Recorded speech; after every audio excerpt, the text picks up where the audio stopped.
बिस्मिल्लाहिर्रहमानिर्रहीम।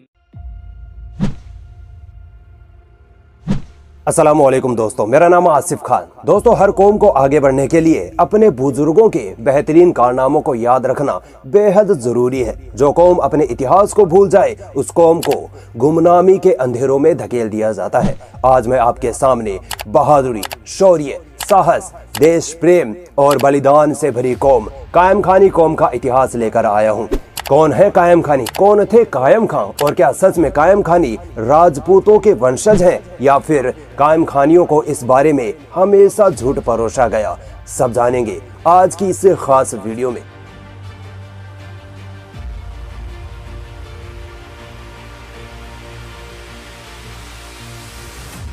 दोस्तों, कायम खानियों के इतिहास की शुरुआत होती है सन 1350 ईस्वी के आसपास। इस वक्त दिल्ली पर फिरोज शाह तुगलक की हुकूमत थी। फिरोज शाह तुगलक ने सैयद नासिर को हरियाणा के हिसार का गवर्नर बनाया हुआ था। एक बार फिरोज शाह तुगलक हिसार आया हुआ था। शाम के वक्त फिरोज शाह तुगलक जंगल में शिकार करने निकल जाता है। अचानक वो देखता है कि एक बालक एक पेड़ के नीचे सोया हुआ है।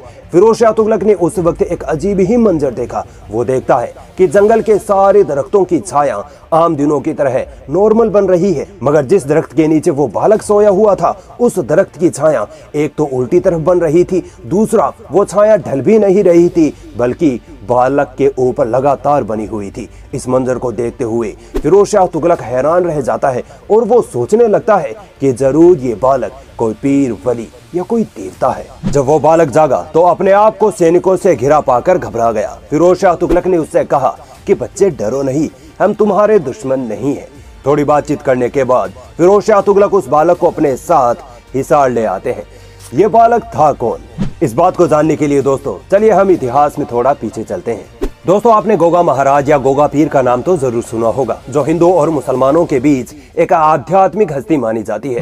गोगा महाराज चूरू के ददरेवा इलाके के चौहान वंश के राजपूत शासक थे। गोगा महाराज की 16वीं पीढ़ी में जाकर मोटेराव जी चौहान नाम के ददरेवा के एक और शासक गुजरे हैं। मोटेराव जी चौहान के 4 बेटे थे, जिनमें से करमचंद नाम का एक बहादुर जहीन बेटा भी था।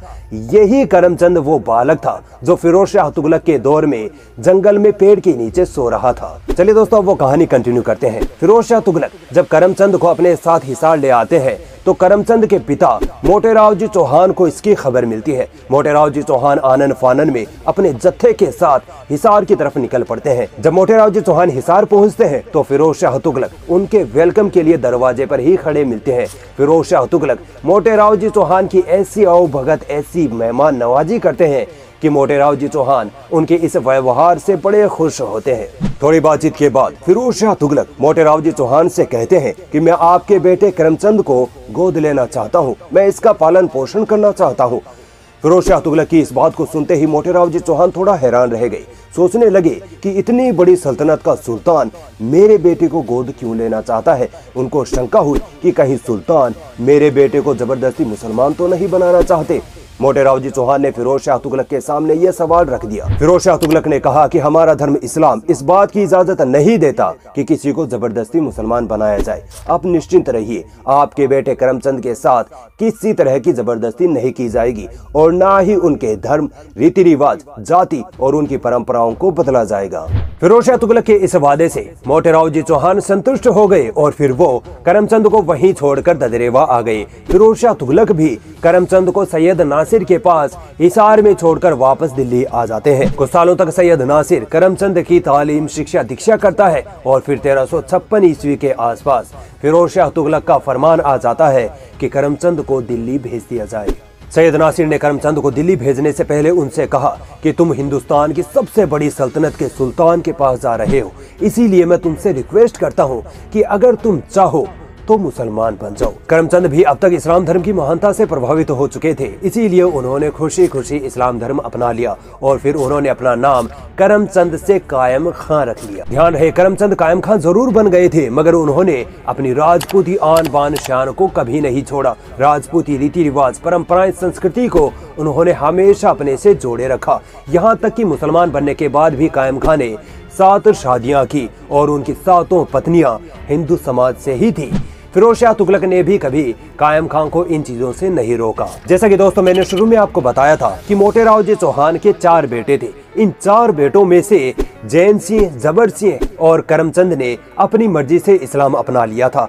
बाद में इन 3 भाइयों से जो नस्ल निकली उसको कायम खान के नाम पर कायम खानी कहा गया। चलिए अब बात करते हैं कायम खान के राजनीतिक इतिहास पर। कैसे उन्होंने अपने शौर्य, साहस और काबिलियत के दम पर दिल्ली सल्तनत के विस्तार में सहायता की, कितनी जंगें लड़ी, कैसे उन्होंने हिसार पर हुकूमत की और फिर कैसे उनकी औलादों ने शेखावाटी क्षेत्र पर अपना राज जमाया।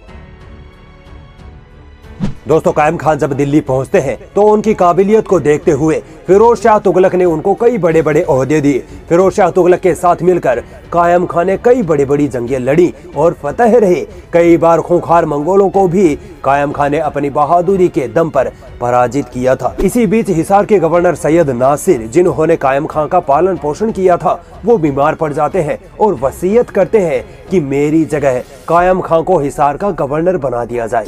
कायम खान हिसार पहुंचते हैं और फिर हिसार की हुकूमत उनको सौंप दी जाती है। 1398 में तैमूर लंग दिल्ली पर हमला कर देता है और मुल्तान के गवर्नर खिज्र खान को दिल्ली का सुल्तान बना देता है। मगर कुछ वक्त बाद ही नासिरुद्दीन महमूद शाह खिज्र खान को हटाकर दिल्ली पर कब्जा कर लेता है। इस वक्त खिज्र खान और कायम खान के बीच दुश्मनी थी। कायम खान ने एक जंग में खिज्र खान को बुरी तरह हराया भी था, मगर बाद में समझौता हो जाता है और फिर खिज्र खान कायम खान की मदद से दिल्ली पर वापस कब्जा कर लेता है। एक बार खिज्र खान दिल्ली से बाहर किसी जंग में शामिल था। उसको खबर मिलती है कि कायम खान अपने साथियों के साथ मिलकर दिल्ली पर कब्जा करने की फिराक में है। खिज्र खान कायम खान और उनके साथियों को किसी बहाने से जमुना नदी के किनारे बुलाता है और फिर धोखे से कायम खान की हत्या कर देता है। कहा जाता है कि खिज्र खान ने कायम खान के शव को जमुना नदी में फेंक दिया था। दोस्तों कायम खान के 7 पत्नियों से 6 बेटे पैदा हुए, जिनमें से सबसे बड़े बेटे मोहम्मद खान पहले तो अपने पिता की शहादत के बाद हिसार के गवर्नर बने रहे, मगर फिर बाद में शेखावाटी क्षेत्र में आए और झुंझुनू रियासत की स्थापना की और वहां के गवर्नर बने रहे। कायम खान के दूसरे सबसे बड़े बेटे ताज खान के पुत्र फतेह खान थे, जिन्होंने फतेहपुर रियासत की स्थापना की और फिर वहां के गवर्नर बने। 18वीं शताब्दी तक कायम खानी नवाबों ने शेखावाटी क्षेत्र पर अपना दबदबा बनाए रखा। आज इनकी औलादें कायम खानी कहलाती हैं, जो ज्यादातर शेखावाटी क्षेत्र में रहती हैं।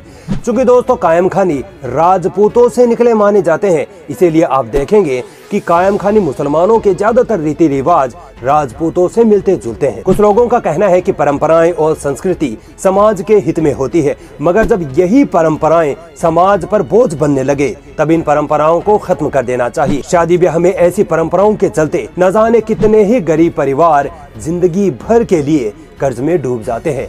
आपका इन परंपराओं पर क्या कहना है, कमेंट करके जरूर बताइएगा। दोस्तों कायम खानी एक मार्शल कौम है। इतिहास में ही नहीं बल्कि वर्तमान में भी इस कौम ने अपनी बहादुरी को साबित किया है। आज लगभग 10,000 से ज्यादा कायम खानी नौजवान भारत देश की रक्षा के लिए भारतीय सेना में सेवा दे रहे हैं। लगभग 215 से ज्यादा कायम खानी नौजवानों ने भारत देश की रक्षा के लिए अपनी शहादत दी है। 6 कायम खानियों को उनकी वीरता और बहादुरी के लिए वीर चक्र से नवाजा जा चुका है। 4 को शौर्य चक्र, 5 को वीएसएम, 18 को सेना मेडल वीरता और 2 को अर्जुन अवार्ड से सम्मानित किया जा चुका है। दोस्तों कायम खानी कौम सिर्फ देश सेवा में ही नहीं बल्कि समाज सेवा में भी सबसे आगे रहती है।